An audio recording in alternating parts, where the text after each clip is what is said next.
yo creo que hay un hilo invisible que nos une con todas las víctimas del genocidio a los republicanos. Digo que nos une a aquellos que hemos estado luchando por llevar los derechos humanos al interior de las cárceles. No hubo amnistía social, no hubo amnistía para el pueblo explotado, para el pueblo esclavizado, para ese pueblo que acumuló una riqueza que luego ha sido privatizada y expoliada por estos nuevos oligarcas, ¿no? Estos nuevos, pero ya que huelen muy a viejos, desgraciadamente. Ese hilo invisible tal vez hoy confluya en esta lucha común por poner los derechos humanos en el candelero de una nueva ciudadanía mundial que tiene que tener bien presente cuál es el horizonte de convivencia y de comunidad.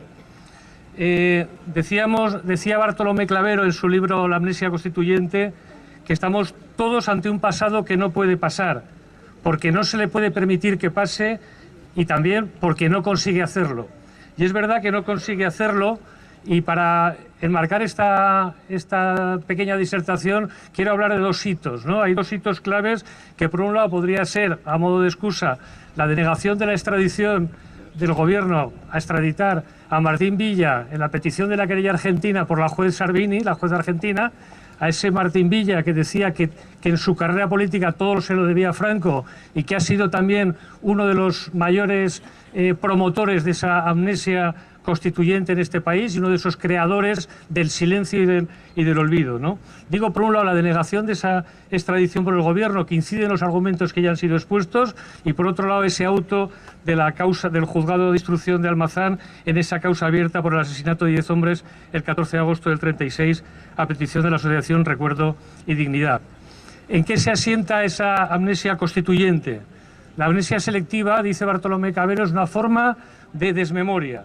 Hay una serie de pilares, de muestras o antecedentes remotos de esta amnesia que se construye, yo diría, en base a tres elementos. Uno, Juan Carlos I no es instituido por la Constitución, sino que él es el que la instituye. El monarca sanciona la Constitución como jefatura del Estado preconstituida. Es decir, hay una solución de continuidad respecto a su investidura dictatorial. Segunda, la derogación expresa de la Constitución española habla sobre todo de la ley de la reforma política del señor Suárez. Esa ley de la reforma política, si se habla de ella, era porque precisamente era el vínculo que establecía el nuevo régimen con el viejo. Por eso, al parecer, había que dejar que se olvidara y derogarla expresamente. Ninguna necesidad hacía falta que una Constitución de un nuevo régimen derogara nada, porque era evidente que ese régimen tenía que caer por sí mismo. Pero hubo otro escarnio más no mencionado. Se derogan las leyes fundamentales del movimiento. ¿Acaso hacía falta mencionarlas?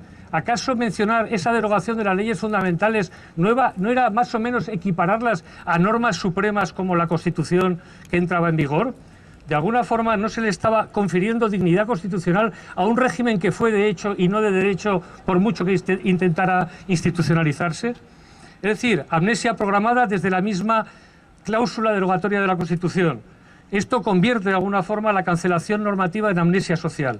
Y por otra parte, el referéndum de apoyo a la Constitución no lo preveía el propio texto constitucional. Ese referéndum estaba previsto por la ley de sucesión franquista. Es decir, tres elementos ya del propio régimen de transición en el que ya la Constitución vemos cómo ha sido utilizada, manipulada para ocultar y para hacernos digerir algo que era indigerible. La ley de amnistía ya se ha hablado, ¿no?, como esa ley de punto final en la que se trata como delincuentes a aquellos que defendieron un régimen constitucional y que fueron leales a ese régimen constitucional. Les concedía el Estado una gracia o un perdón. ¿Quién era ese Estado para conceder nada cuando lo que estaban defendiendo era la legitimidad republicana? Esa ley de amnistía en el año 77 pudo haber sido derogada porque era legislación preconstitucional, porque el Tribunal Constitucional dijo que la jurisdicción ordinaria podía derogar cualquier normativa preconstitucional. Nada de esto se hizo y se fue paralizando cualquier iniciativa que podían tomar los tribunales ordinarios respecto a esa ley de amnistía. Más amnesia construida. La ley de memoria de 2007, por mucho que trajera muy buenas intenciones, como mucho se limitó a una reprobación moral. pero de alguna forma también les dio argumentos a los de siempre, a la Sala Quinta de lo Militar del Tribunal Supremo, para que con ese cuestionamiento de la ilegitimidad de las sentencias o de los condenados o sancionados por el franquismo, ya no cabía revisar las sentencias. Ya la Sala Quinta de lo Militar ya no se mojaba anulando esos consejos de guerra ilegales. Es decir, que sirvió también para, de alguna forma, no llegar al fondo del tema. ¿Y por qué esa ley del 2007 no suscribió la Convención sobre la imprescriptibilidad de los crímenes de guerra y crímenes de lesa humanidad, que venía ya del año 1968 y que España aún no la ha ratificado, y que en el 2008 se comprometió el gobierno a ratificarla y que aún no se ha hecho? En esa convención se decía que el Estado está internacionalmente obligado a abrir el acceso a la justicia y a hacerse cargo de las reparaciones, incluso de no haber sido ese Estado agente de las violaciones. Es decir, que seguimos hoy, a día de hoy, sin que esa normativa forme parte de la legislación interna tras la debida ratificación. Y ya llegamos al mayor esperpento, que es la sentencia de la Sala de lo Penal del año 2012 del Tribunal Supremo, en el que se absuelve al señor Garzón, pero que toda la argumentación de esa sentencia gira en torno a la condena del señor Garzón, que fue absuelto porque ya había sido expulsado de la carrera judicial por otras sentencias, con lo cual no hacía falta salpicarse ya más de lo que se había salpicado el Tribunal Supremo en esa defensa de una transición del tipo de lo que fue. Esa sentencia del Tribunal Supremo es fiel muestra de la cultura política de la transición y de la amnesia institucionalizada acerca de la dictadura. Y no quiero recordar cosas que se dicen en esa sentencia, pero alguna hay que mencionarla, para que veamos de cuál es la altura, más bien la bajura jurídica y la manipulación desde un punto de vista historiográfico de lo que es la transición. Se habla de que la ley de amnistía fue promulgada por el consenso total de las fuerzas políticas. Mentira, mentira. Yo me acuerdo en las calles en esa época haber defendido la disolución de los cuerpos represivos y la depuración de los cuerpos represivos. Nada de esto se hizo. Nosotros pedíamos limpieza, aunque teníamos 18 años y de política sabíamos bien poco. Se hablaba de un periodo constituyente en las elecciones del 77. ¿Qué periodo constituyente? Si hemos estado hablando de cuáles eran los pilares de donde arrancaba este régimen constitucional. Se habla de reconciliación entre bandos, pero ¿cómo pueden tener valor de hablar de bandos cuando eso es una ofensa a quienes se mantuvieron fieles a la República? Es un escarnio hablar de bandos cuando aquí los únicos que provocaron una guerra fueron los militares africanistas que se levantaron contra la legalidad republicana.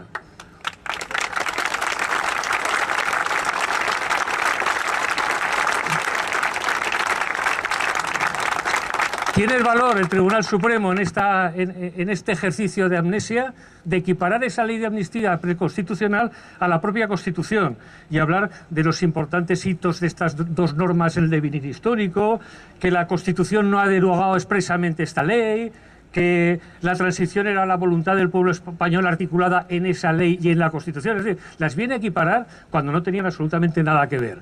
Y esto le lleva a algún autor como Bartolomé Cabrera a decir: a lo mejor la ley de amnistía era la ley fundamental novena y última del régimen de Franco, porque al fin y al cabo eso es lo que hizo, un punto final y un intentar salvar ellos la crítica de la historia que renovamos año a año con este tipo de actos. ¿Qué conclusión cabe extraer?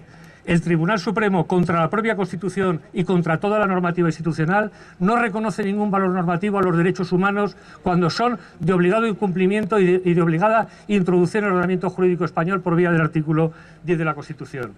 Frente a esta situación, la lucha por los derechos, la lucha de toda esta generación de abuelos, de hijos, de nietos, que habéis mantenido el tipo y que habéis sabido mantener el recuerdo de vuestros seres queridos, esa lucha por los derechos ha traído éxitos notables. Esos éxitos se muestran hoy en día en la causa abierta en ese juzgado de Almazán de Soria, pero también en esa sentencia del juez Ruz con la causa del Sáhara, porque el Sáhara también fue uno de los grandes olvidados de la transición. Y en ese remover el genocidio contra el pueblo saharaui, está diciendo el juez Garzón: ahí tenéis esa, porque habéis sido incapaces de remover la investigación por el genocidio español contra nuestros propios padres, abuelos, etc.